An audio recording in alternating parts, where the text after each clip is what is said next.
Selamat pagi Bapak Ibu dan Saudara terkasih di dalam nama Tuhan Yesus, baik yang ada di tempat ini maupun melalui Zoom. Kami ucapkan selamat pagi, dan kita akan memulai ibadah kita pada pagi hari ini. Kita tahu kita ada sampai saat ini itu semua karena kasih dan pertolongan Tuhan bagi kita. Oleh sebab itu kita layak untuk datang memuji dan menyembah Dia sebagai Tuhan dan Raja di dalam kehidupan kita. Mari kita angkat pujian kita.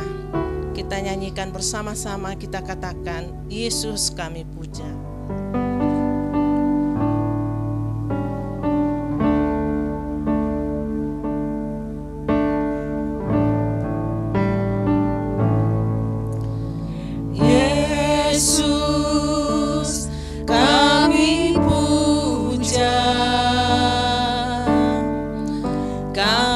Sembah sebagai Raja,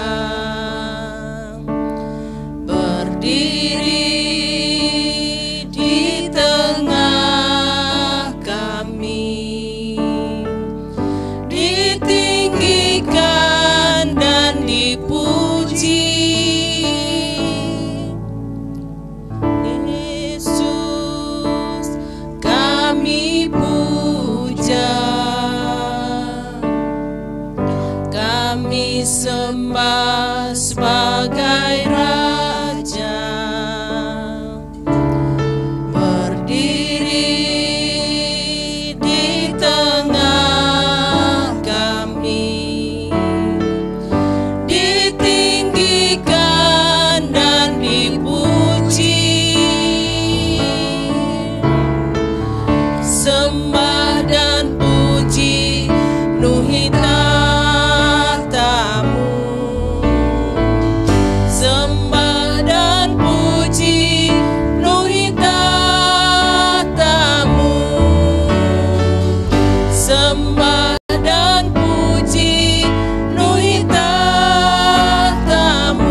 Mari kita berdoa.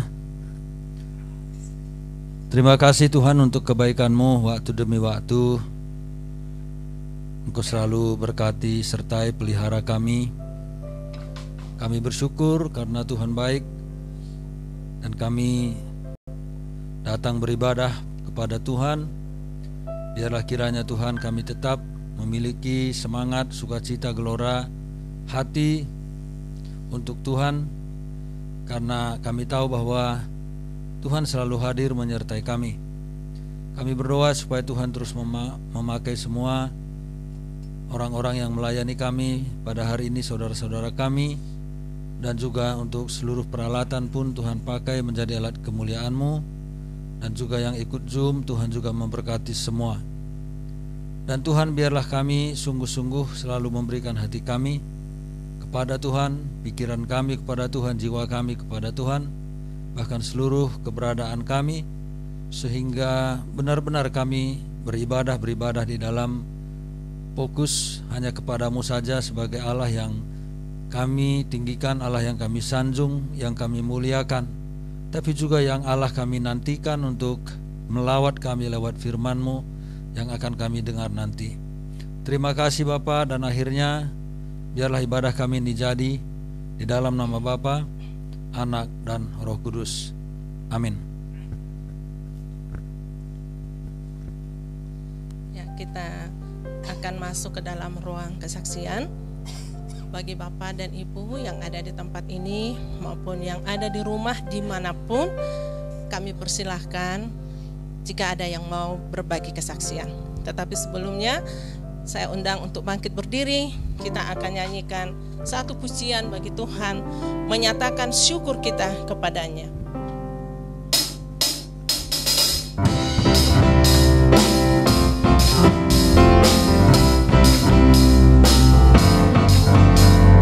Tiada terukur besar kasih setia Tuhan, panjang dan lebarnya melebihi lautan, jauh tinggi mengatasi langit, dalamnya tak dapat ku selami, kasih setiamu besar selamanya, kasih setiamu besar selamanya. Tiada terukur besar kasih setiamu Tuhan, panjang dan lebarnya melebihi lautan, jauh tinggi mengatasi langit, dalamnya tak dapat ku selami, kasih setiamu besar selamanya, kasih setiamu besar selamanya. Hatiku bersyukur, jiwaku memuji, mulutku pun bersorak memuji Engkau, Yesus. Ajaib perbuatan-Mu, besar anugerah-Mu, takkan berhenti ku memuji nama-Mu. Tiada terukur besar kasih setiamu Tuhan, panjang dan lebarnya melebihi lautan,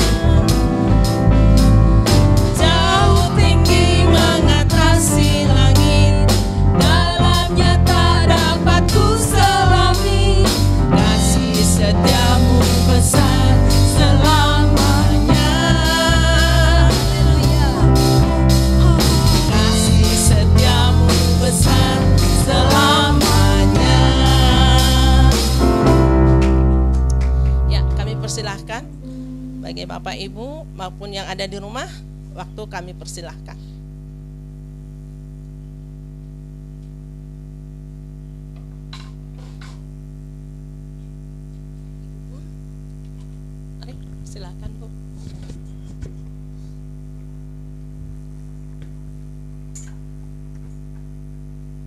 Terima kasih, selamat pagi Bapak Ibu. Sebenarnya saya mau ceritanya minggu kemarin, tapi karena nggak tahu, saya suka ini ya, bimbang gitu, maju mundur. Padahal kalau saya sampaikan kemarin itu cocok sekali dengan khotbah Pak Saud tentang rumah.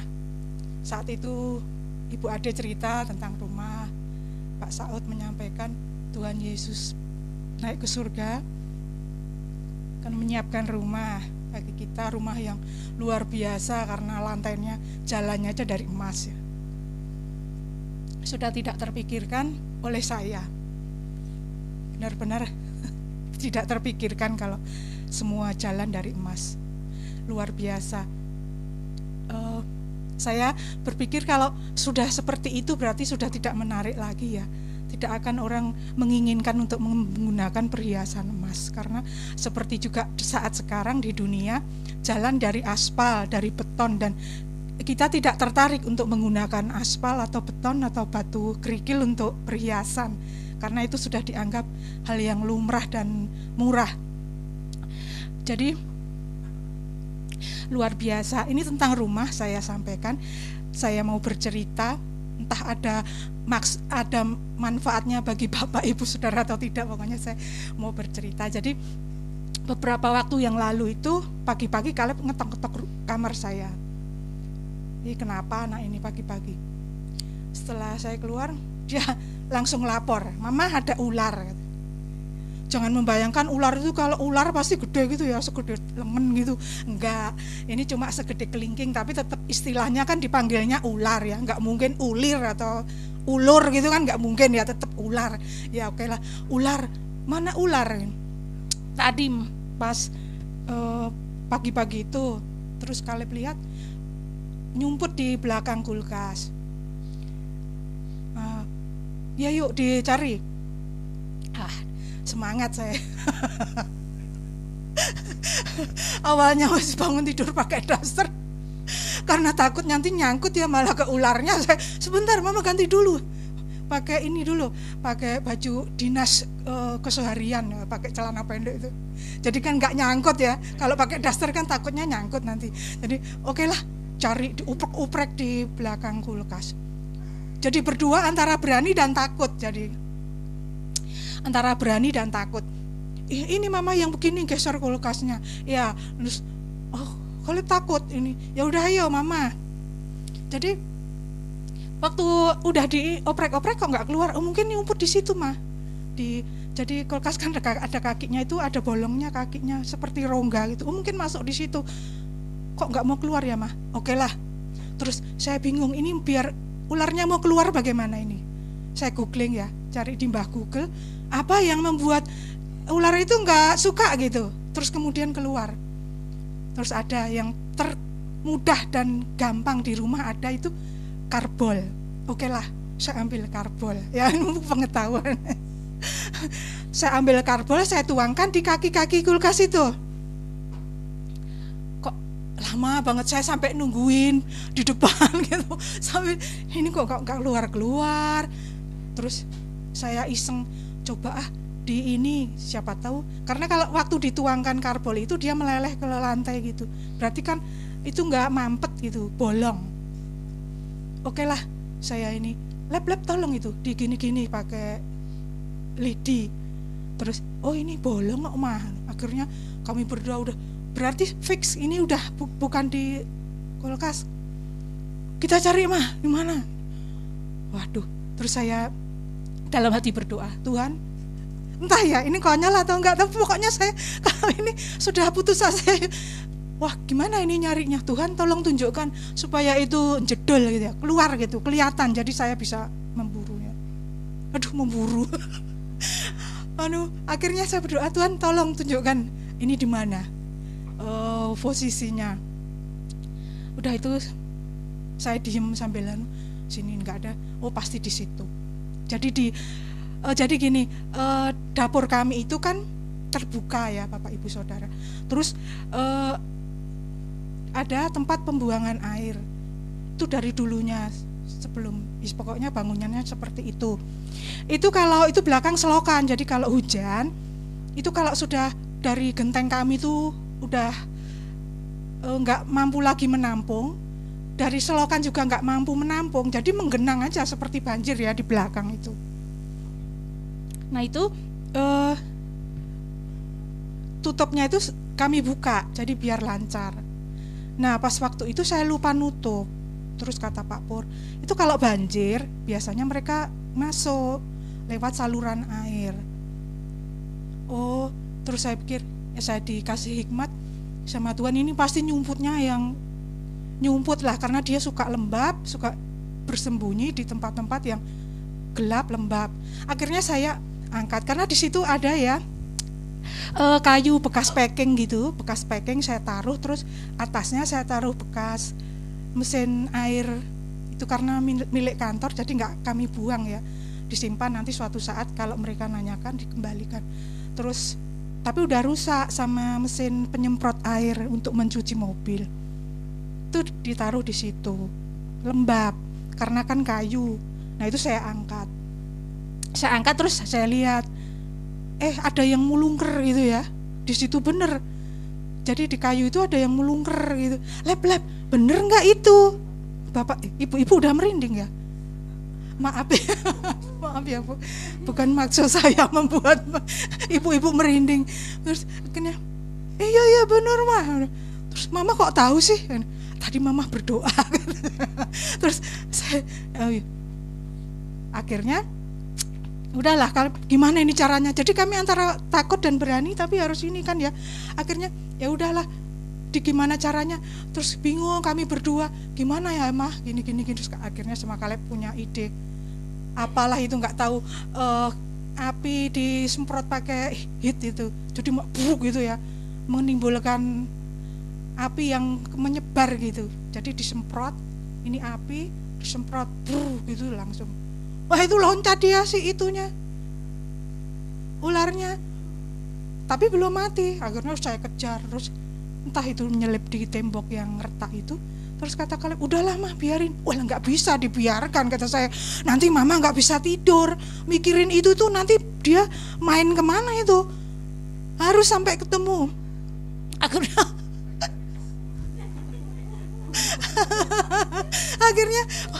ayo udah dioprek terus. Oh Mah udah ayo. Jadi akhirnya berdua itu ya, sampai akhirnya ini Mah, iya ayo diapain Mah? Ya udah pokoknya dipakai pisau. Dipakai pisau, akhirnya udah Mah bisa ini. Mah bisa mati Mah, mati. Terus puji Tuhan, saya lega banget. Terus wah ini kalau ketahuan sama yang pelindung hewan atau apa ya, pokoknya yang mereka yang komunitas penyayang binatang mungkin tidak suka kalau ada ular atau sebangsa itu dimatikan ya. Kata Kaleb, lah kalau nggak dimatikan gimana? Masa hidup-hidup mau ini? Malah bingung. Ya udahlah. Terus saya, maaf Tuhan, ini saya harus terpaksa ini mematikan ular daripada kami yang celaka. Jadi ya itulah. Terus kemudian setelah selesai, ternyata kita tim yang kompak. Terus beberapa waktu kemudian ada tikus kecil. Terus setelah saya googling, ternyata memang itu adalah satu lingkaran. Jadi si ular itu tertarik karena ada bau tikus. Jadi mereka kira itu buruan mereka dan dicari. Akhirnya terjadilah seperti itu. Ada tikus kecil, ada ular. Terus akhirnya kata Kaleb sempat mengeluh, rumah apa ini ya Mah ya? Ada ular, ada tikus. Terus saya bilang, udah bersyukur aja, masih ada rumah, masih ada tempat kita untuk bernaung, untuk kita berteduh. Ya kita aja pinter-pinter kita gimana caranya untuk supaya mereka itu enggak masuk lagi, enggak berkeliaran di rumah. Udah itu aja yang kita harus lakukan. Karena biar bagaimanapun saya rasa juga ini adalah kelalaian kami, tidak menutup selokan. Kadang rumah dibiarkan terbuka lama, itu kan karena banyak tanaman ya di halaman depan, di halaman belakang. Jadi memang kita harus yang lebih aware gitu, lebih aware dengan keadaan rumah kita sendiri. Terus harus sering dilihat itu yang tempat lembab-lembab itu diperiksa. Jadi bukan kita nggak perlu mengeluhkan rumah apa ini. Saya jadi kemarin rumah, bersyukur aja. Nah itu saja. Saya mempunyai tim yang solid dengan Caleb. Entah untuk hal-hal tertentu dengan Jojo. Kompak saya dengan Jojo. Untuk hal seperti itu saya kompak dengan Caleb. Jadi kadang saya sama Caleb ketawa sendiri. Akhirnya kami tos kita kompak. Itulah yang saya ceritakan tentang rumah kami dan keluarga kami. Terima kasih untuk sudah mau mendengarkan cerita saya. Terima kasih Bu. Ya, terima kasih Ibu Pur untuk kesaksiannya. Bagi saya sendiri, saya angkat jempol bagi Ibu Pur ya. Karena kalau saya yang di situ, pasti saya akan tinggalkan rumah itu. Dan saya akan ketakutan terus gitu ya. Karena memang salah satu hewan yang paling saya takuti adalah itu, ular gitu ya. Tapi kalau tikus masih maulah untuk ini ya, untuk mengusirnya walaupun memang ada rasa takut juga. Ya, terima kasih Bu Pur, kita sudah dapat pembelajaran gimana cara mengusir ular ya Ibu Pur ya. Terima kasih. Masih ada lagi Bapak Ibu? Iya Ibu Ros.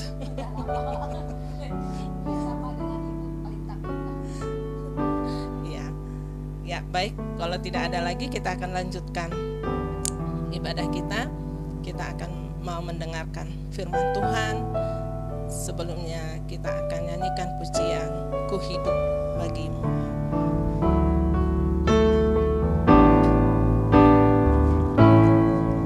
Yesus, Kau kebenaran yang menyelamatkanku. Kau memberikanku hidup dan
bisa menjauhkanmu dari kasih-Mu.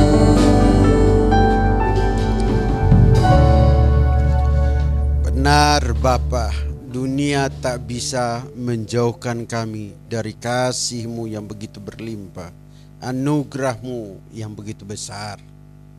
Kami bersyukur Tuhan, karena hari ini kami bisa bersekutu bersama-sama, beribadah bersama-sama, baik secara online maupun onsite. Tuhan, juga kiranya pujian yang kami naikkan semuanya hanya memuliakan nama-Mu semata-mata. Dan tibalah saatnya Tuhan, kami sama-sama akan belajar kebenaran firman-Mu.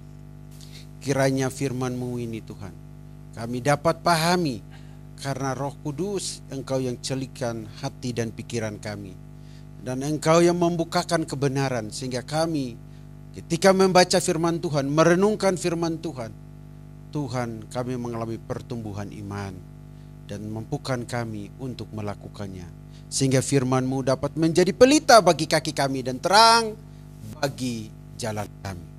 Dalam nama Bapa, Anak, Roh Kudus kami berdoa. Amin. Shalom Bapak Ibu, baik yang onsite maupun online.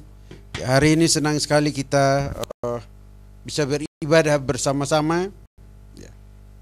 Dan memang kalau kita lihat, Pak Saud memang minggu lalu juga menyinggung hal ini, namun saya berpikir kita sedikit membahasnya lagi berkaitan dengan Pentakosta atau pencurahan Roh Kudus, ya, di mana hari ke-50 sebenarnya.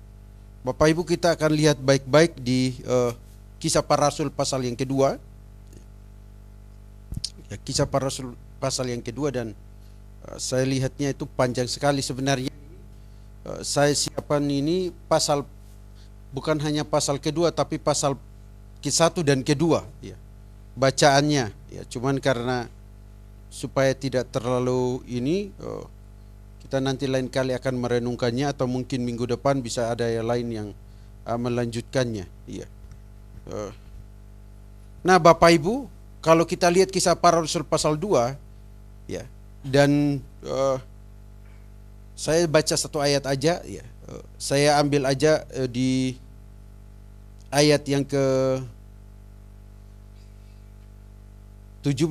ya, yang berkaitan dengan kitab Yoel, ya, pasal 2 ayat 28 sampai 32, ya, dikatakan di sini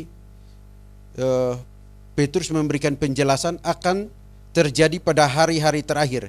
Demikianlah firman Allah, bahwa Allah akan mencurahkan Roh-Ku ke atas semua manusia, maka anak-anak laki-laki dan perempuan akan bernubuat, dan taruna-taruna muda akan mendapat penglihatan, dan orang-orangmu yang tua akan mendapat mimpi.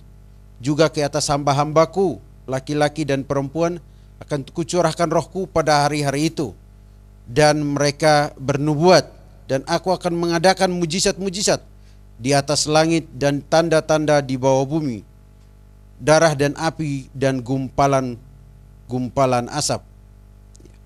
Nah, dan seterusnya. Nah Bapak Ibu, ketika kita tiap kali bicara tentang Pentakosta, ya, tentu ini kan istilah, bukan istilah baru, ya, karena berkaitan dengan hari ke-50, dan memang ada persoalan atau pertanyaan yang paling mendalam yang sebelum kita bicarakan bersama-sama. Ada hal yang menarik bagi saya adalah ketika kita bicara tentang pencurahan Roh Kudus atau karya Roh Kudus, ini sangat panjang dan sangat luas Bapak Ibu kalau kita mau bahas itu. Seingat saya ini setiap tahun hampir kita khotbahkan ini juga berulang-ulang, ya. Pak Nelson pernah khotbahkan ini, saya ingat juga Pak Saud pernah singgung ini, demikian pun Pak Yopi, ya. Jadi tiap kali kita bicara ini, ayat ini bukan ayat yang baru. Nah, tapi ada hal yang menarik Bapak Ibu ketika kita berbicara tentang hal ini. Tentu saya tidak berbicara muluk-muluk pakai bahasa Ibrani ataupun bahasa Yunani, kita pakai bahasa Indonesia aja, ya. Nah, bagi saya ada hal yang menarik. Kenapa? Karena ketika kita memang lihat pencurahan atau Roh Kudus, karya Roh Kudus itu di dalam Perjanjian Lama itu bersifat sementara. Ya, ada kata dihinggapi Roh Kudus. Ya. Tapi kalau kita lihat, misalkan kita lihat di Perjanjian Baru, memang juga ada karya Roh Kudus, termasuk ketika Yesus mengutus murid-murid, ketika ia menampakkan diri kepada murid-murid. Ya, di misalkan Yohanes pasal 20, ya, dia mengutus murid-murid, tetapi di Yohanes pasal 20 ayat 22, dan sesudah berkatalah demikian, ia menghembusi mereka dan berkata, terimalah Roh Kudus. Ya, itu bunyinya seperti itu. Jadi tapi itu belum terjadi. Ya. Kalau kita lihat di dalam Perjanjian Baru nanti, bahwa ketika Roh Kudus mendiami pribadi kita atau tubuh kita adalah bait Roh Kudus, maka kita ini miliknya. Ya. Jadi kalau kita ini miliknya, harusnya kita melakukan apa yang menjadi ketetapan dan perintahnya. Ya. Kita harusnya melakukan bentuk ketaatan. Kalau kita lihat di dalam Yohanes tentang janji penghibur, baik 14, 15, dan 16, ya, Roh Kudus itu datang untuk menginsafkan manusia akan dosa. Bahkan juga menuntun atau memimpin orang ke seluruh kebenaran. Baik di dalam Galatia 5 ayat 25, ya, berkaitan dengan buah roh maupun 22. Ya.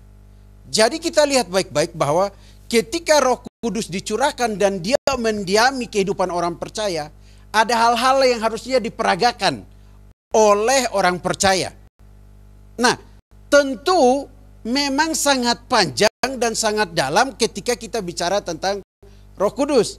Karena Bapak Ibu kami yang sekolah teologi aja belajar doktrin Roh Kudus aja, pneumatologi aja 1 semester, ya 5 bulan. Ya bagaimana mungkin kita berkhotbah dalam waktu 30 menit sampai 45 menit. Tidak akan mencakup semuanya. Ya, jadi saya sangat tertarik ketika saya baca di dalam 1 Tesalonika 5 ayat yang ke-19 begini, jangan padamkan roh. Itu menarik sekali. Ya. Jadi kalau kita lihat baik-baik itu sangat panjang. Nanti kita akan lihat ayatnya. Nah, jadi kita lihat baik-baik bahwa ada setiap teks Alkitab coba menguraikan tentang karya Allah, ya, melalui rohnya. Ya. Atau kuasa Allah yang bekerja aktif melalui Roh Kudus. Ya. Saya berkata bekerja aktif kenapa? Karena kan kalau kita lihat baik-baik sampai hari ini pun ya, pimpinan Allah melalui rohnya masih aktif. Ya. Kecuali kita sudah tidak percaya lagi tentang karya Roh Kudus. Ya. Nah, Bapak Ibu, ya, jadi ketika saya mengingat membaca satu statement yang cukup menarik, ya, yang dituliskan oleh atau di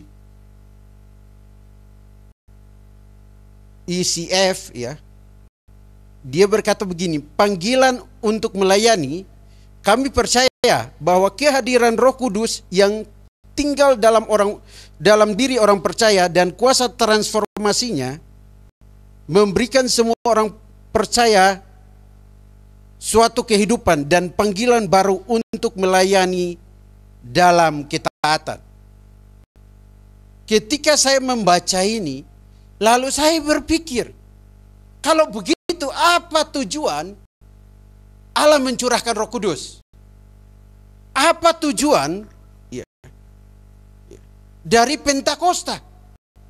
Sehingga ketika kita membaca ini dan saya merenungkan apa yang menjadi tulisan dari ECF ini berkaitan dengan bentuk melayani dalam ketaatan, saya berpikir, kalau begitu apakah di dalam Kisah Para Rasul ini menuliskan tentang tujuan mengapa Allah harus mencurahkan Roh Kudusnya?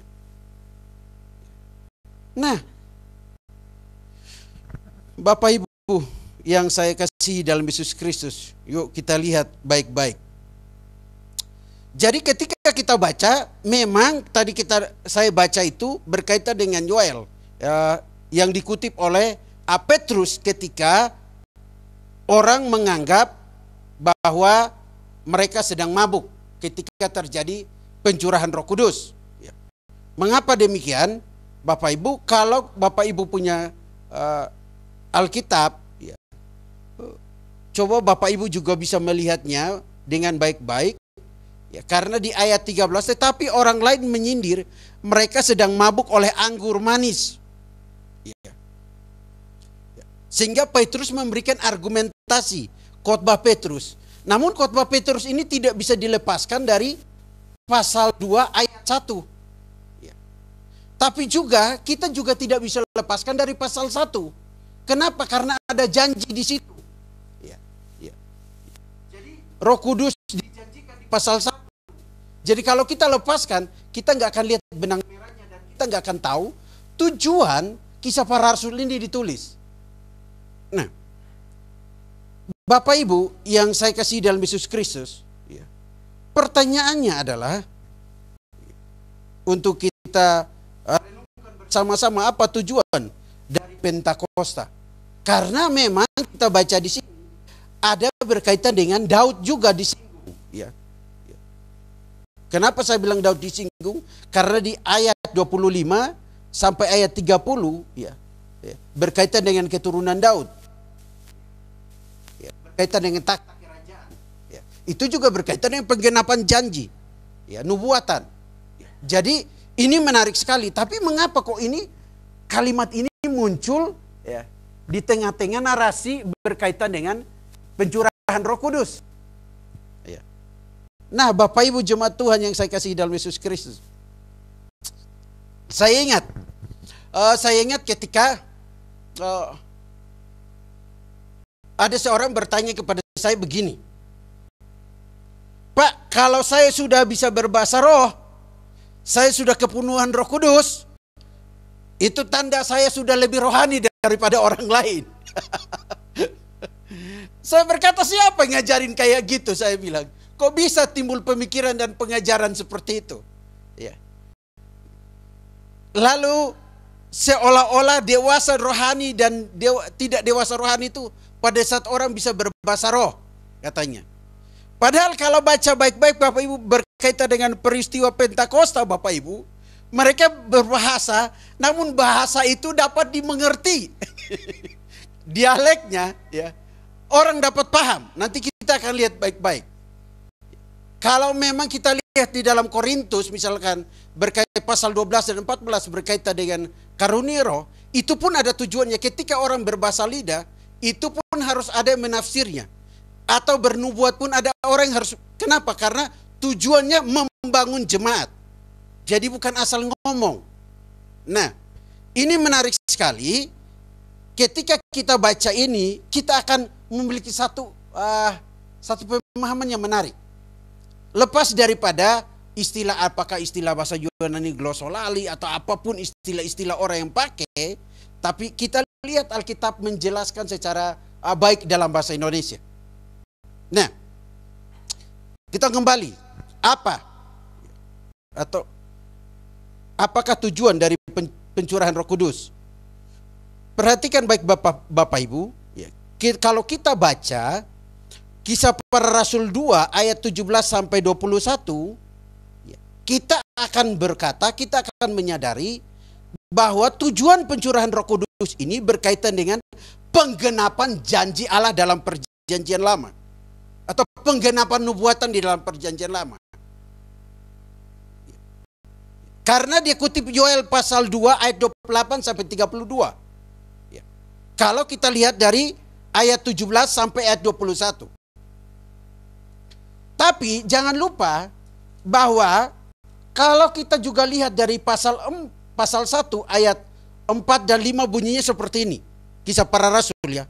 Pada suatu hari ketika ia makan bersama-sama dengan mereka, ia melarang mereka meninggalkan Yerusalem dan menyuruh mereka tinggal di situ menantikan janji Bapa yang demikian katanya.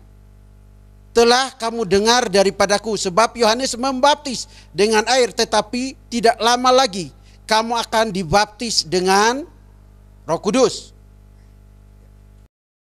Jadi dengan kata lain, kalau kita lihat baik-baik, pencurahan Roh Kudus ini berkaitan dengan janji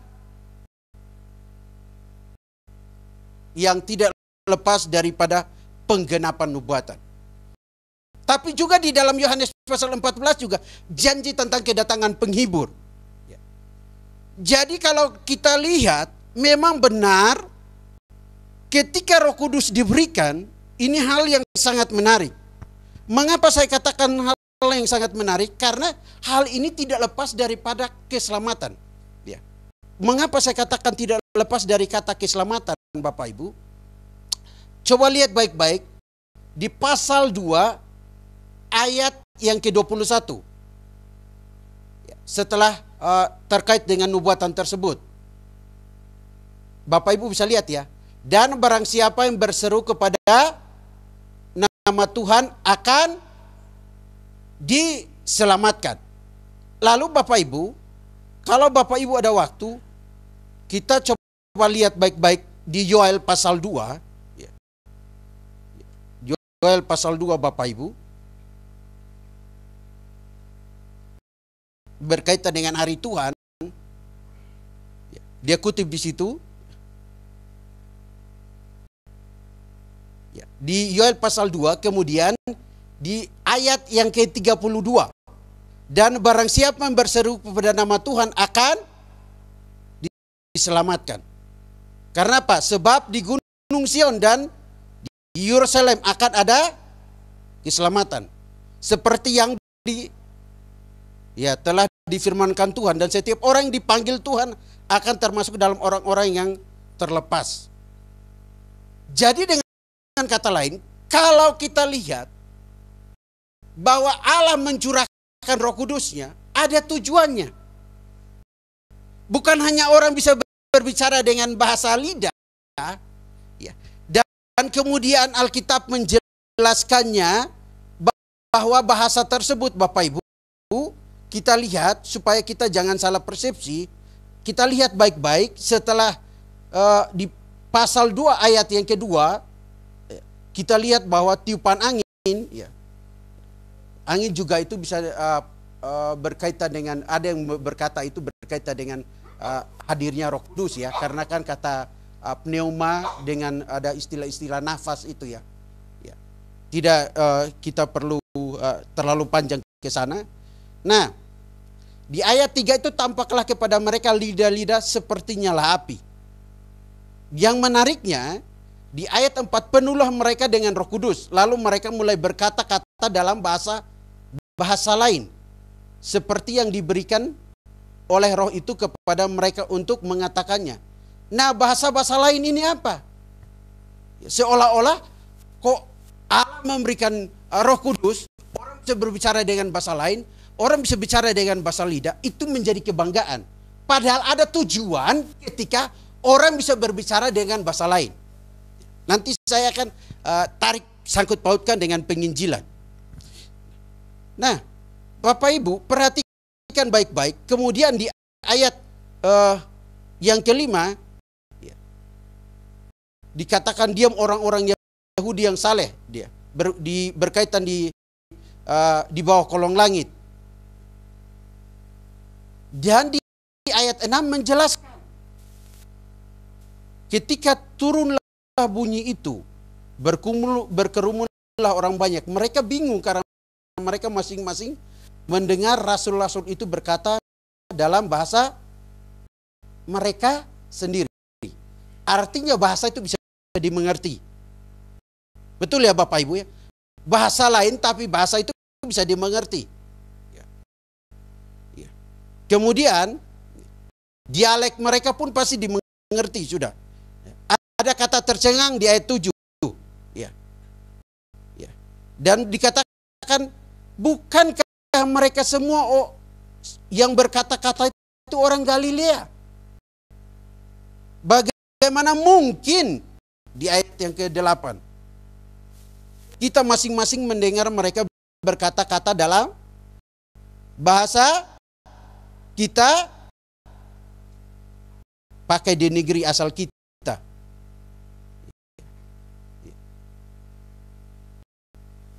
Jadi bahasa itu dimengerti Bapak Ibu.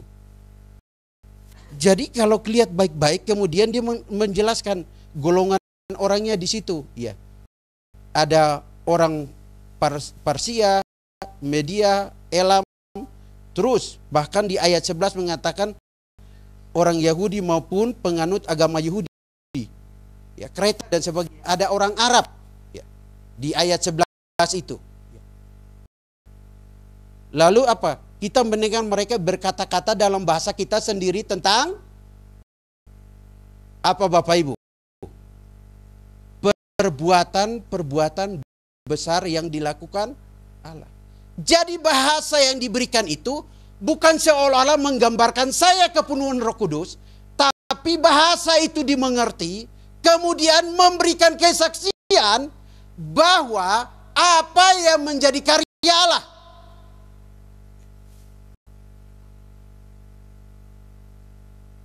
Nah, Bapak Ibu jemaat Tuhan yang saya kasihi dalam Yesus Kristus, hal yang pertama memang Allah menggenapi janjinya. Allah menggenapi firman-Nya di dalam Yoel, di dalam perjanjian lama.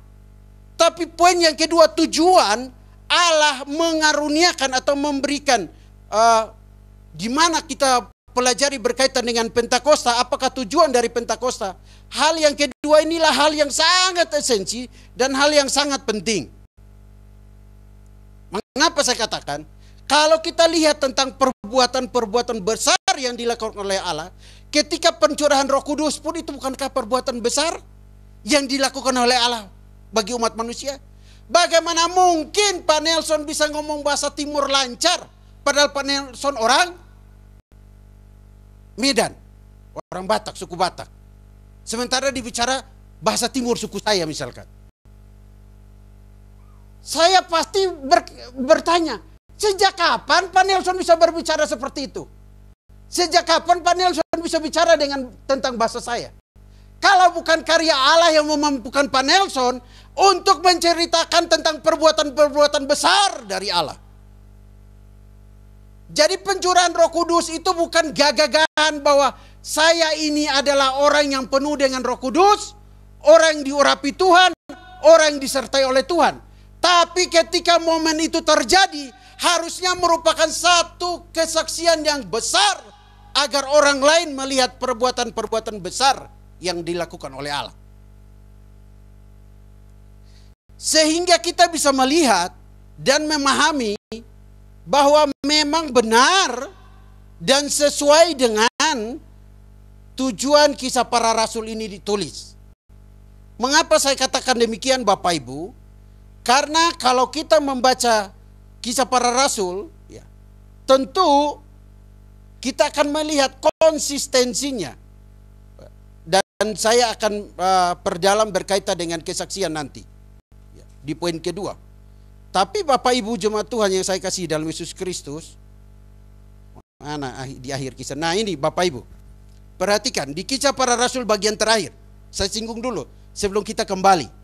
Di kisah para rasul 28 ayat 28. Sebab itu kamu harus tahu bahwa keselamatan yang daripada Allah ini disampaikan kepada bangsa-bangsa lain dan mereka mendengarnya. Karya Allah yang Allah kerjakan melalui Pentakosta, bangsa lain yang tidak mengerti bisa mendengar tentang karya Allah. Dan itu momen di mana Petrus memberikan argumentasi bahwa mereka tidak mabuk. Karena orang mabuk bukan pagi hari tapi sore menjelang malam.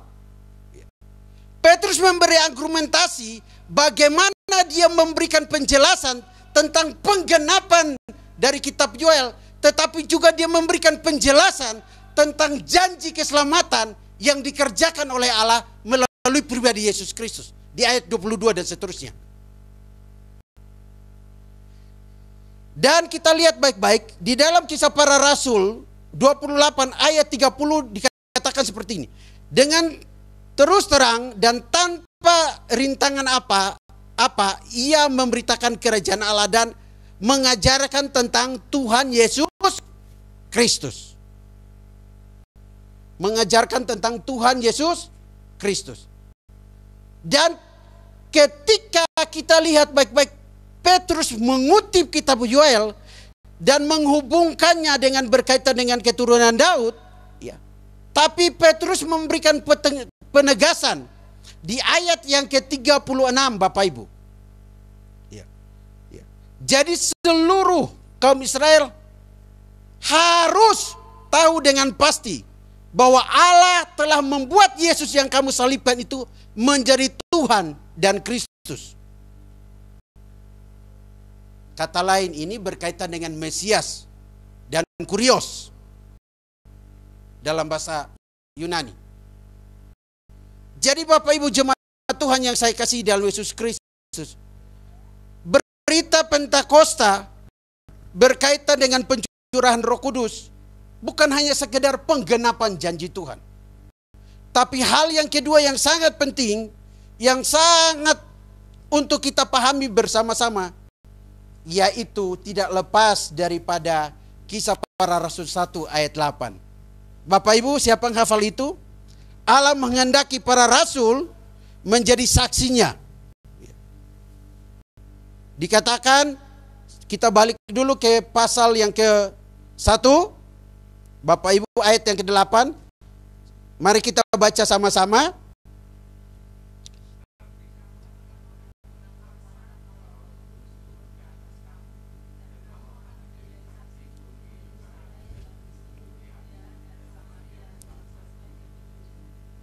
Terima kasih Bapak Ibu. Saya ulangi sekali lagi.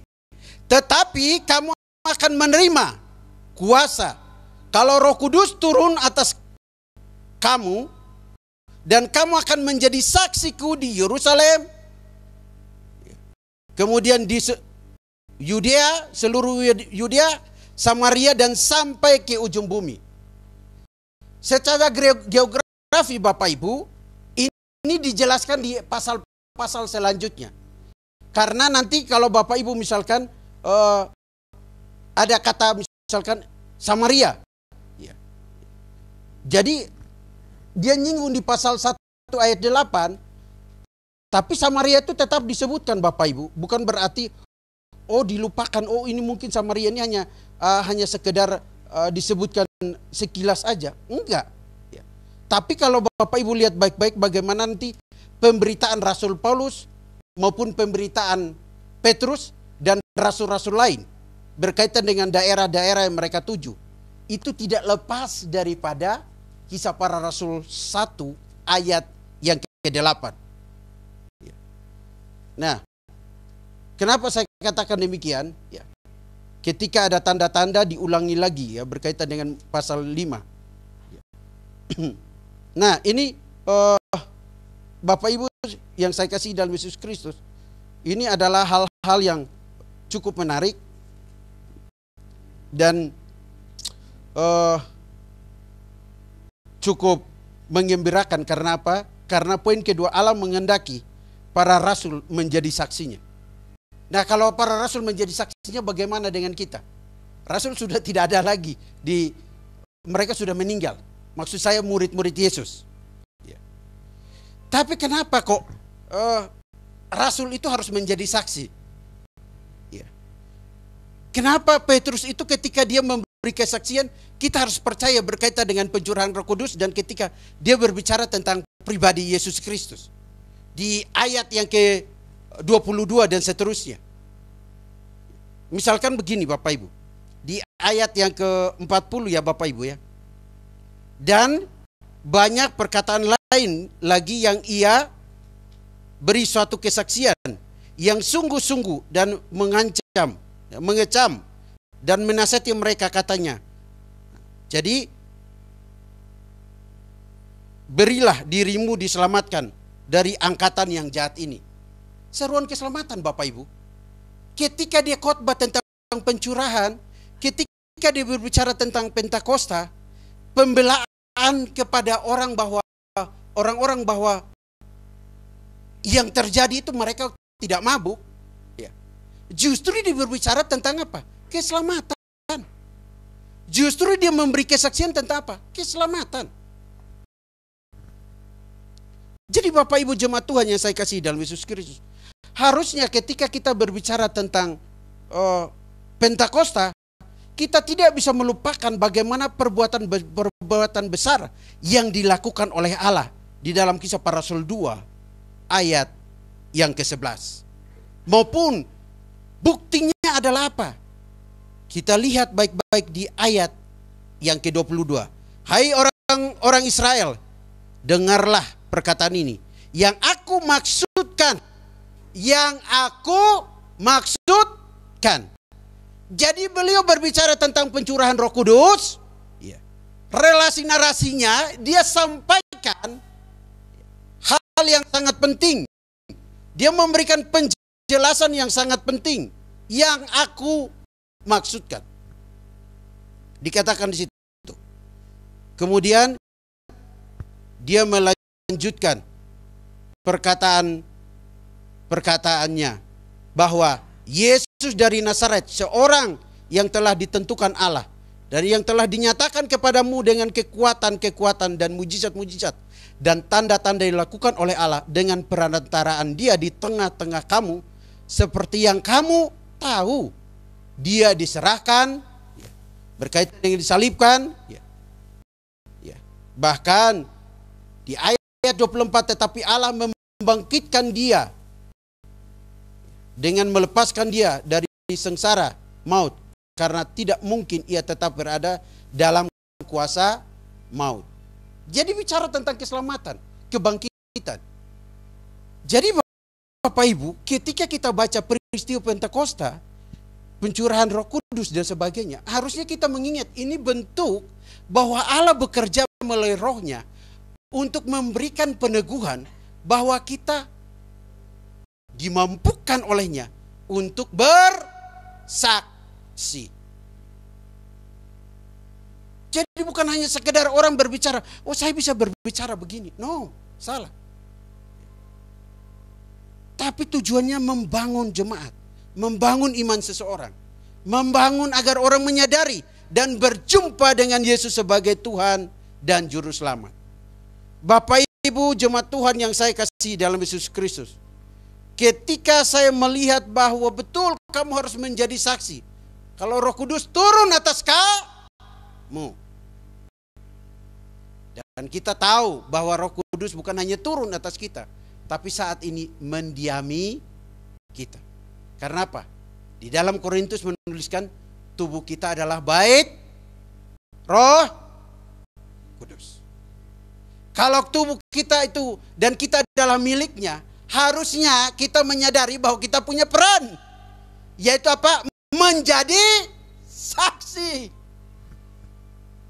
Bapak Ibu, jadi pencurahan Roh Kudus itu bukan hanya Allah menepati janjinya, berkaitan dengan nubuatan di dalam kitab Yoel, tapi juga berkaitan dengan Allah mau menyatakan penyelamatan. Nah Bapak Ibu, jemaat Tuhan yang saya kasih dalam Yesus Kristus, saya kembali lagi. Ingat Bapak Ibu, ada murid yang gantung diri setelah menyelipkan atau menyerahkan gurunya. Yaitu siapa? Yudas. Dan syarat ketika mereka membuat undi untuk memilih pengganti Yudas yaitu Matias, sebenarnya dengan Yusuf ada 2 orang dan jatuhnya kepada Matias di dalam pasal Kisah Para Rasul 1 ayat 26 ada sesuatu yang menarik. Di ayat 23 kan ada Yusuf yang disebut Barsabas ya, itu tulisannya di situ. Nah, dan orang dan orang yang juga bernama Yusuf dan Matias yang juga bernama Justus. Justus dan Matias. Tapi yang bagi saya adalah ketika kita bicara tentang kesaksian, Bapak Ibu, perhatikan baik-baik Bapak Ibu di ayat 25. Untuk menunjukkan pelayanan kerasulan yang ditinggalkan oleh Yudas, fase tersebut itu orang harus betul-betul istilahnya dia memahami peristiwa di ayat 21. Jadi harus ditambahkan kepada kami seorang dari mereka yang senantiasa datang berkumpul dengan kami selama Tuhan Yesus bersama-sama dengan kami. Jadi untuk bisa mengganti Yudas, syaratnya orang betul-betul harus mengikuti. Nah kalau dia mengikuti, bisa nggak dia menjadi saksi? Bisa nggak ketika dia berbicara tentang Yesus Kristus adalah Mesias, Tuhan dan Juru Selamat umat manusia? Bisa, karena apa? Dia menjadi saksi. Dan Simon Petrus ketika bersaksi tentang Kristus, dia dengan lampang, bukan lampang, gamblang mengatakan bahwa Yesus Kristus yang kamu salibkan itu, dia adalah Tuhan. Jadi Bapak Ibu, jemaat Tuhan yang saya kasihi dalam Yesus Kristus, momen Pentakosta kita harusnya menghayatinya dengan tepat. Apa tujuan dari Pentakosta yang dituliskan dalam Kisah Para Rasul 1 maupun pasal 2? Hal yang pertama, Allah menggenapi janjinya. Tapi hal yang kedua, Allah menghendaki para rasul menjadi saksinya. Kisah Para Rasul 1 ayat yang ke-8, Kisah Para Rasul 2 ayat yang ke-40 sampai 42. Kenapa saya singgung sampai 42? Berkaitan dengan jemaat mula-mula Bapak Ibu. Karena ketika Petrus bersaksi, ada 3.000 orang bertobat. Tapi orang yang bertobat itu diajar Bapak Ibu. Di ayat selanjutnya mereka bertekun dalam pengajaran para rasul, persekutuan, berkumpul memecahkan roti dan berdoa. Jadi orang yang bertobat itu jangan disuruh langsung bersaksi di mana-mana. Diajar dulu Bapak Ibu. Jadi ketika Petrus berkata tentang hal ini, menarik sekali, mereka betul-betul memahami seruan Petrus di ayat 38. Jawab Petrus kepada mereka, bertobatlah dan hendaklah kamu masing-masing memberi dirimu dibaptis dalam nama Yesus Kristus untuk pengampunan dosamu, maka kamu akan menerima karunia Roh Kudus, katanya. Memang ayat ini dipakai oleh golongan tertentu, khususnya untuk Yesus only, hanya Yesus, baptisan itu cuma dalam nama Yesus. Tapi dia nggak perlu mengerti konteksnya. Ini kata ini muncul berkaitan dengan pencurahan Roh Kudus. Kata ini muncul berkaitan dengan khotbah Petrus. Jadi tidak ada pelaksanaan pembaptisan langsung pada saat itu. Jadi sebenarnya tidak bisa kita lepaskan ketika orang membaptis dalam Matius 28, baptisan mereka dalam nama Bapa, Anak, dan Roh Kudus. Jadi ada orang yang hanya memakai teks ini, memakai kata ini untuk membenarkan doktrinnya. Itu orang yang ngawur. Ya. Tetapi kita kembali lagi bahwa Allah menghendaki para rasul atau orang percaya saat ini untuk menjadi saksinya. Bapak Ibu, kita akhiri dengan satu bacaan yang cukup menarik. Saya pakai satu kisah. Jadi Roh Kudus diberikan untuk memampukan orang percaya bersaksi. Sehingga tidak ada kata tidak bisa. Karena dunamis, Allah yang memberikan kekuatan, dorongan, kuasa untuk memampukan kita bersaksi. Nah, saya kasih satu kisah. Bapak Ibu ingat nggak kisah pasal 8 tentang sida-sida dan dari tanah Ethiopia? Saya ingat Pak Nelson mungkin pernah khotbah ini. Ya, betul ya Pak Nelson ya? Ingat. Nah, ini menarik. Di ayat 29 dikatakan, lalu kata Roh kepada Filipus, pergilah ke situ dan dekatilah kereta itu. Rohnya roh gede Bapak Ibu. Lalu di sini dia menemukan orang yang lagi baca, sida-sida yang lagi baca kitab Yesaya. Dia tidak memahaminya. Lalu Filipus menjelaskannya. Setelah tugas selesai di ayat 39, Dan setelah mereka keluar dari air, Roh Tuhan tiba-tiba melarikan diri. Filipus. Dia itu tidak melihatnya lagi. Ia meneruskan perjalanannya dengan sukacita. Lalu di ayat 40, tetapi ternyata Filipus ada di Asdod. Ia berjalan melalui daerah itu dan memberitakan Injil di semua kota sampai ia tiba di Kaisarea. Memberitakan Injil. Nah, Bapak Ibu, ada karya Roh Kudus dalam pemberitaan Injil, Bapak Ibu.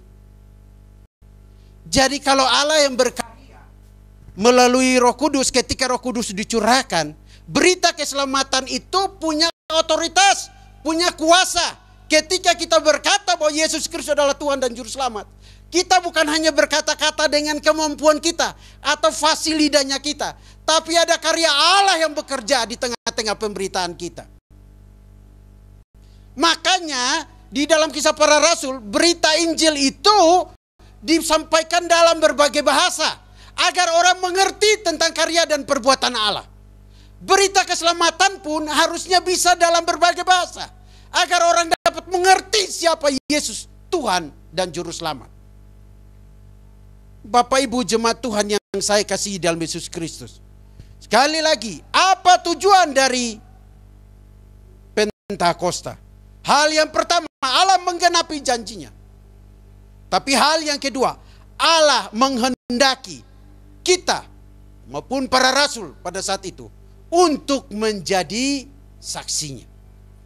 Dan kita lihat baik-baik di dalam Kisah Para Rasul, kita lihat bagaimana Petrus bersaksi, bagaimana Rasul Paulus bersaksi dalam perjalanan misi pertama, kedua, dan seterusnya. Bapak Ibu jemaat Tuhan yang saya kasihi dalam Yesus Kristus, semua itu dilakukan untuk apa? Agar orang dapat berjumpa dengan Yesus sebagai Tuhan dan Juru Selamat. Agar orang dapat mendengar berita keselamatan itu. Jadi Bapak Ibu jemaat Tuhan yang saya kasihi dalam Yesus Kristus, berita Pentakosta bukan hanya sekedar tentang pencurahan Roh Kudus, bukan hanya sekedar Allah menggenapi janjinya, tapi berita Pentakosta yang sesungguhnya adalah berita tentang karya Allah melalui Yesus Kristus, Sang Juru Selamat umat manusia. Jadi generasi muda yang takut bersaksi, minta Tuhan tolong melalui Rohnya.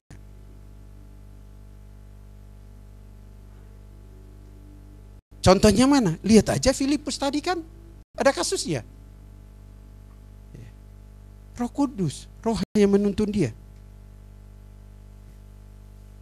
Dan menariknya adalah di dalam Kisah Para Rasul pasal 2, mereka berbicara dalam bahasa kita sendiri, bukan bahasa lain. Roh Kudus bekerja di dalam kehidupan orang percaya yang mengalami pencurahan Roh Kudus pada saat itu, dan mereka bisa berbicara untuk menyampaikan karya-karya Allah yang besar. Ayo Bapak Ibu, jadi ketika Bapak Ibu bersaksi, ingat bukan karya Bapak Ibu, tapi karya Allah yang besar di dalam kehidupan Bapak Ibu. Ingat itu penting sekali. Karya Allah yang besar dalam kehidupan kita secara pribadi. Ingat itu. Bukan saya, tapi Allah.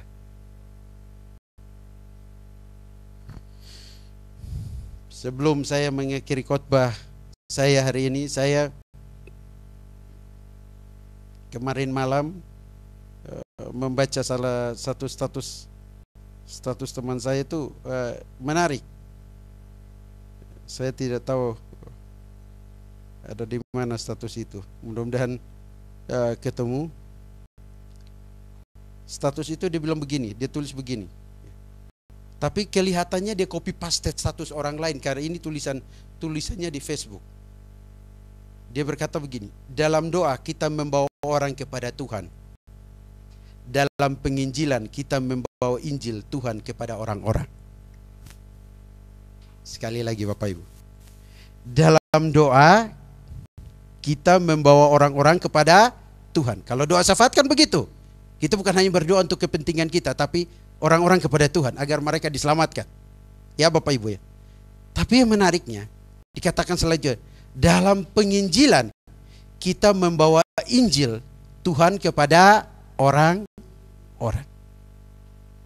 Jadi dalam pencurahan Roh Kudus, Tuhan mau orang-orang itu dapat berjumpa dengan Dia sebagai Tuhan dan Juru Selamat.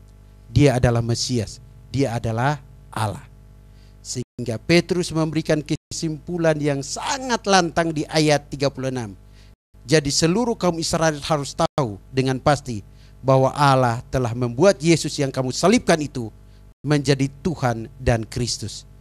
Jadi bukan karena mereka mabuk pada pagi hari, tapi karena karya Allah yang Allah sedang peragakan melalui pencurahan Roh Kudus. Mari kita berdoa. Minta Pak Saud untuk berdoa. Depan. Sini aja Pak.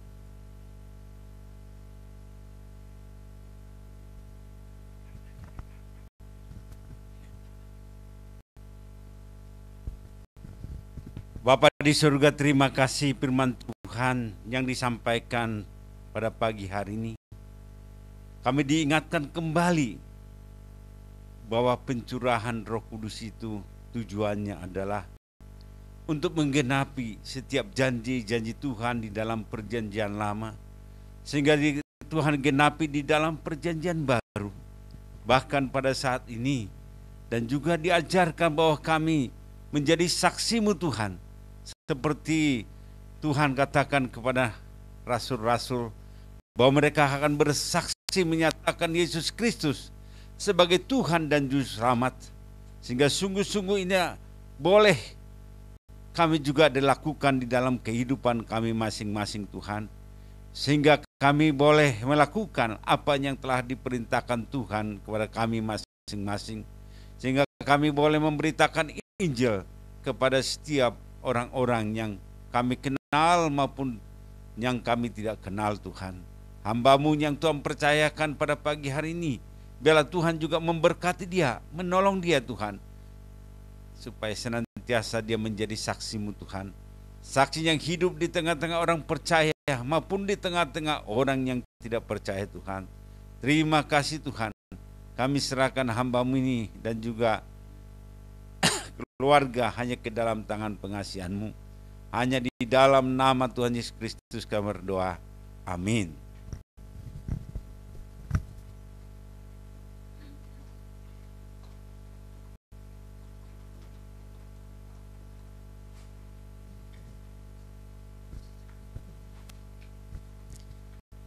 Terima kasih untuk pelayanan firman Tuhannya Pak Ale.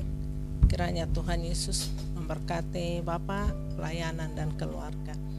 Kita akan memberikan persembahan, tapi sebelumnya kita berdoa.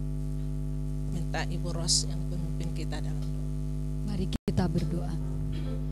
Kami bersyukur Tuhan masih diberi kesempatan untuk mendengarkan firman-Mu dan mengingat kembali karya Tuhan yang Engkau tepati di dalam janji-Mu ketika Engkau terangkat ke surga. Kami tidak ditinggalkan sendirian. Justru Engkau memberikan Roh Kudus-Mu kepada kami untuk memberikan keberanian hikmat kepada kami bahwa kami dimampukan memberitakan Injil-Mu ya Tuhan.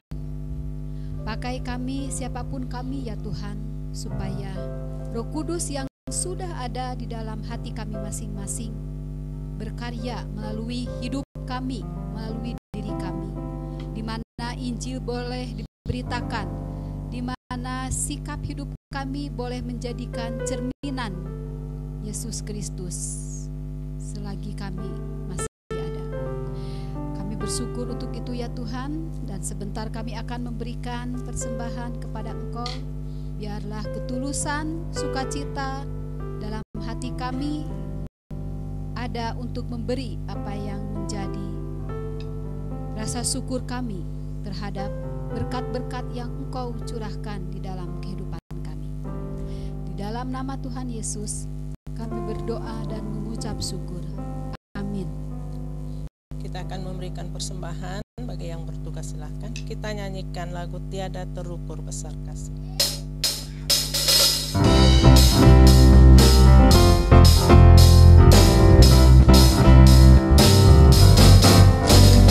Tiada terukur besar kasih setiamu Tuhan, panjang dan lebarnya melebihi lautan, jauh tinggi mengatasi langit, dalamnya tak dapat ku selami. Kasih setiamu besar selamanya,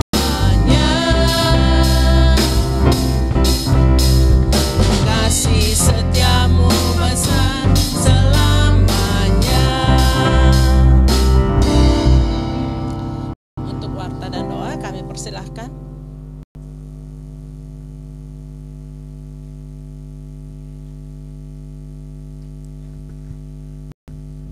Sekali lagi kami ucapkan terima kasih untuk hambanya Pak Alek atas firman Tuhan yang telah ditaburkan. Tuhan memberkati dan juga yang menolong. Ya, kita mendengarkan warta.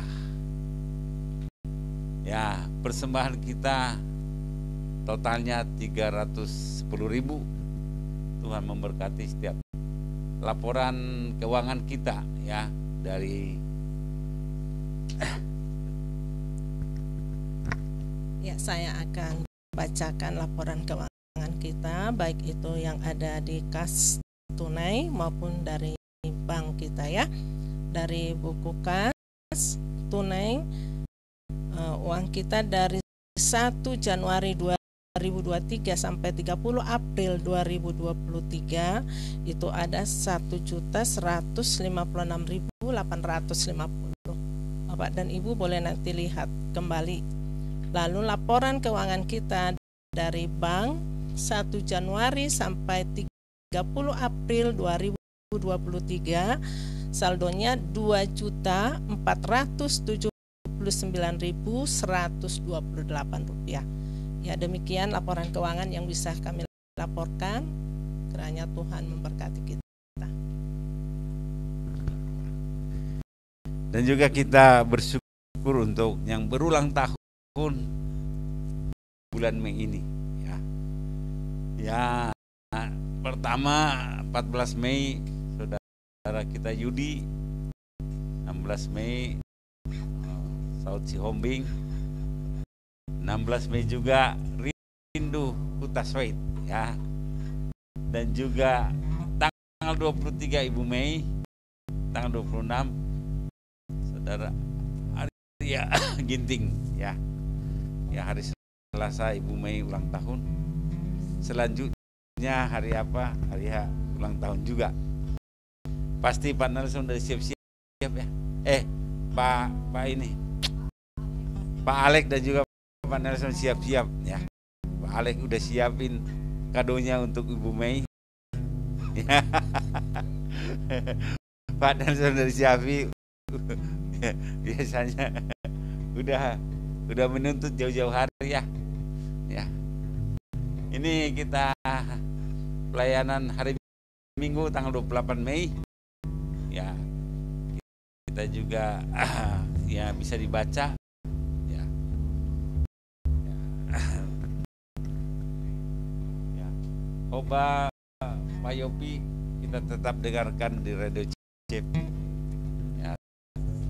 Dan juga pokok doa kita bangsa dan negara, Kota Bandung, Gereja Menara Pengharapan, pelayanan misi jemaat yang berulang tahun, pergumulan kesehatan jemaat yang sudah lama tidak hadir, kesehatan Bapak Ibu Gembala, pelayanan para hamba Tuhan, dan juga yang sakit. Ya. Mari kita berdoa. Bapa di surga, terima kasih pada pagi hari ini. Kami tetap memuji Tuhan, menyembah Tuhan, bahkan mendengarkan firman Tuhan. Biarlah ini boleh menjadi kekuatan dalam hidup kami Tuhan. Sehingga kami boleh senantiasa tetap setia kepada Tuhan. Dan juga hamba-Mu yang Tuhan percayakan pada pagi hari ini. Tuhan berkati dia, Tuhan tolong dia di dalam kesehatannya juga. Tuhan juga memberikan kesehatan, terutama bagian jantung. Tuhan kami doakan biarlah Tuhan juga menjamah sehingga mengalami kesembuhan yang daripada Tuhan. Dan juga biarlah Tuhan juga yang menolong setiap keluarga, masalah-masalah pergumulan mereka Tuhan, kami serahkan kepada Tuhan, sehingga boleh Tuhan mereka menjadi satu tim di dalam pelayanan, dan juga boleh mereka menjadi saksimu di tengah-tengah orang percaya maupun di tengah-tengah orang yang tidak percaya. Kami serahkan Tuhan hamba-Mu ini di dalam nama Tuhan Yesus Kristus. Kami juga berdoa untuk bangsa dan negara kami Tuhan. Biarlah Tuhan juga yang menolong dari presiden sampai bawahannya Tuhan. Biarlah Tuhan juga memberikan hikmat kepada kebijaksanaan kepada mereka, sehingga juga anak-anak Tuhan yang duduk dalam pemerintahan, biarlah Tuhan juga yang menolong mereka sehingga mereka boleh menjadi saksi-Mu Tuhan, sehingga mereka boleh menyaksikan imannya bahwa sungguh-sungguh mereka Tuhan menjadi terang di dalam kehidupan mereka Tuhan. Kami serahkan juga menjelang pemilu tahun 2024 Tuhan, kami doakan Tuhan Polri dan juga TNI dalam keamanan. Kami juga berdoa biarlah Tuhan juga yang menolong supaya situasi politik tidak terganggu akan negara pemerintahan ini Tuhan. Kami juga berdoa untuk perekonomian, biarlah Tuhan juga yang menolong. Kami juga berdoa Tuhan untuk juga bencana-bencana yang terjadi, kami juga serahkan kepada Tuhan. Tuhan juga yang memberkati Tuhan, sehingga negara kami terus bersatu Tuhan. Juga Tuhan negara ini boleh juga Tuhan menjadi negara yang damai sejahtera ada di Indonesia ini Tuhan. Terima kasih Tuhan. Kami juga berdoa untuk setiap penginjil dimanapun berada Tuhan, maupun di kota maupun di pedalaman maupun di pedesaan. Kami doakan Tuhan biarlah pemberitaan firman pada pagi hari ini boleh membawa jiwa-jiwa Tuhan, bahkan memberikan kekuatan pada setiap jemaat-Mu Tuhan, sehingga mereka tetap giat, karena kami tahu Roh Kudus senantiasa bekerja di antara mereka, sehingga Roh Kudus senantiasa memampukan mereka untuk tetap setia kepada Tuhan. Kami juga serahkan setiap keluarganya Tuhan, dan juga anak-anaknya juga kami serahkan kepada Tuhan. Bahkan juga jemaatnya kami juga serahkan kepada Tuhan. Terima kasih Tuhan. Kami juga berdoa pada saat ini juga Tuhan, khususnya untuk yang berulang tahun. Kami bersyukur Tuhan di mana Tuhan telah menambahkan usia kami masing-masing bertambah 1 tahun, itu karena kasih dan anugerah Tuhan. Ajari kami senantiasa supaya kami juga boleh menghitung hari-hari yang kami lalui, sehingga kami memperoleh hati yang bijaksana Tuhan di dalam kehidupan ini Tuhan. Berkati Tuhan setiap yang berulang tahun, kami serahkan kepada Tuhan, sehingga Tuhan juga senantiasa yang menolong, yang memberikan panjang umur, kesehatan yang daripada Tuhan. Terima kasih Tuhan. Kami juga berdoa untuk jemaat-Mu yang lama sudah tidak hadir, biar Tuhan juga memberkati mereka Tuhan, sehingga boleh mereka terus Tuhan taat kepada Tuhan, dan juga memberi hidup ke mereka kepada Tuhan. Kalau mereka sakit Tuhan, biarlah Tuhan juga yang menjamah, yang memberikan kepada mereka kesembuhan yang daripada Tuhan. Kami juga berdoa Tuhan untuk menyaksikan setiap pemberitaan firman Tuhan ini melalui YouTube Tuhan. Kami doakan Tuhan berkati Tuhan mereka juga. Biarlah Tuhan juga yang menolong mereka. Bila mereka sakit, biarlah Tuhan juga yang menjamah.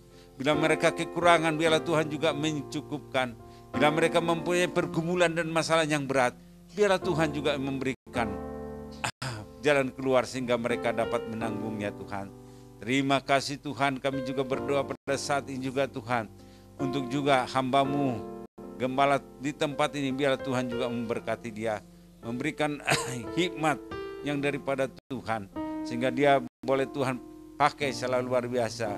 Di masa tuanya Tuhan, dia menyerahkan seluruh kehidupannya kepada Tuhan. Terima kasih Tuhan. Biar berkati juga Tuhan senantiasa yang bekerja Tuhan dalam kehidupan ini. Kami juga berdoa Tuhan untuk jemaat-Mu yang sakit Tuhan. Biarlah Tuhan juga yang menjamah setiap yang sakit Tuhan. Tuhan tolong, sehingga melalui sakit penyakit yang mereka alami, boleh menyerahkan hidup mereka kepada Tuhan. Bahkan mereka boleh makin dekat kepada Tuhan, makin berseru kepada Tuhan, minta pertolongan daripada Tuhan. Terima kasih Tuhan. Biarlah Tuhan juga memberkati kami pada pagi hari ini. Biarlah Tuhan juga senantiasa hadir dalam kehidupan kami, sehingga kami menjadi saksi-Mu. Sehingga sepulang dari tempat ini kami tetap mengalami sukacita yang daripada Tuhan, kekuatan yang daripada Tuhan. Inilah Tuhan permohonan kami. Inilah doa sahabat kami Tuhan yang kami naikkan. Di dalam nama Tuhan Yesus Kristus kami berdoa. Amin.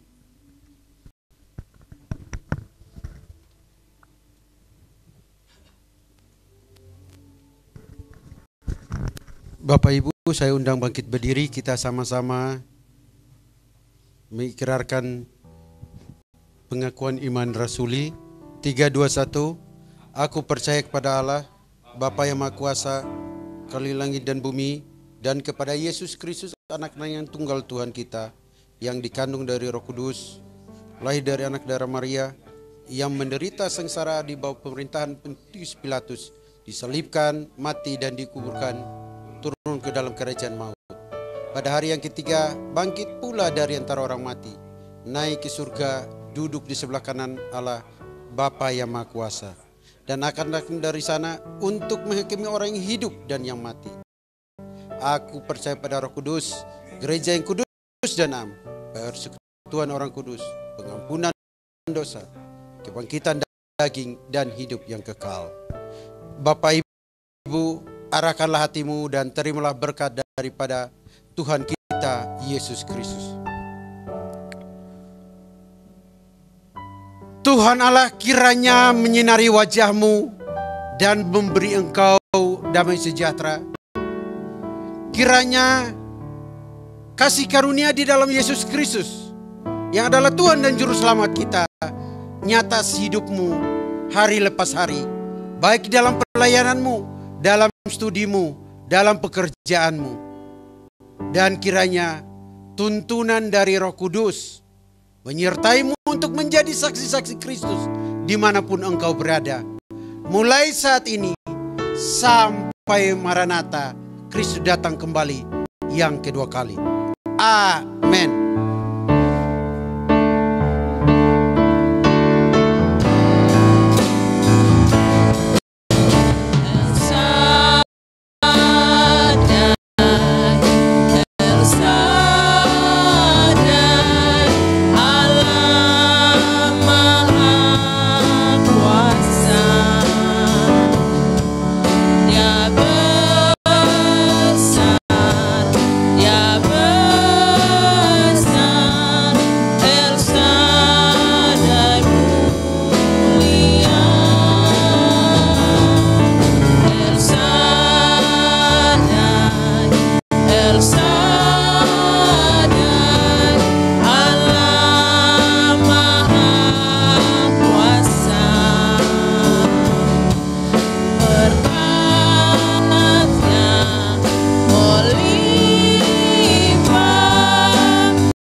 kasih Tuhan Yesus, biarlah persembahan pujian baik semuanya Tuhan serahkan acara kami ini boleh menjadi kemuliaan bagi nama Tuhan saja. Di dalam nama Tuhan Yesus kami berdoa dan mengucap syukur. Amin. Selamat hari Minggu Bapak Ibu, baik yang ada di rumah. Kiranya Tuhan Yesus memberkati kita semua.